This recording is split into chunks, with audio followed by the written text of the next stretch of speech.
আমরা মূলত মানুষ করার কাজটা করি। যেমন এসএসসি ইন্টার অনার্সের লেভেলে যখন একটা ছেলে জানে না যে একটা চিপসের প্যাকেট খেয়ে রাস্তায় ফেলা যাবে না, আমরা শুধু উদাহরণ হিসেবে বিদেশকে কেন টানবো? একটা সময় যেন আমরা বলতে পারি যে স্বাধীনতার 50 বছর পরে আমাদের এই পরিবর্তনগুলো হয়েছে আমাদের দেশে। পরিষ্কার পরিচ্ছন্ন বলেন, বায়ু, শব্দ দূষণ এগুলো যেন অনেক কমে আসে, আমরা যেন সুস্থ সবলভাবে বাঁচতে পারি। এটা বাংলাদেশের প্রথম পরিবেশবাদী যুব সংগঠন, এটা পরিবেশ রক্ষায় কাজ করে থাকে। সারা দেশে আমাদের 160টা ইউনিট আছে, সেখানে শিক্ষার্থীরা নানান বিশ্ববিদ্যালয় কলেজের শিক্ষার্থীরা এখানে পরিবেশ রক্ষায় কাজ করে। আজকে আমাদের হচ্ছে প্রতিষ্ঠা বার্ষিকী 20তম। তো এই যে বর্জ্য দূষণ, শব্দ দূষণ, এগুলো এইটাকে আমরা প্রতিবাদ্য হিসেবে ধরে এই যে হচ্ছে মানে প্রতিষ্ঠা বার্ষিকীটা পালন করছি।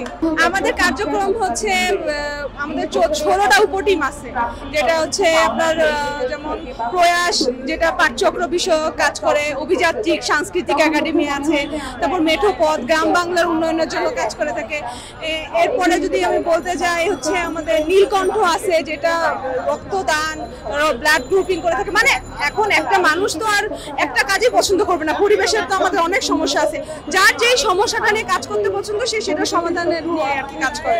আমাদের অংশ বলতে স্টুডেন্ট ধরে আমরা মূলত মানুষ করার কাজটা করি।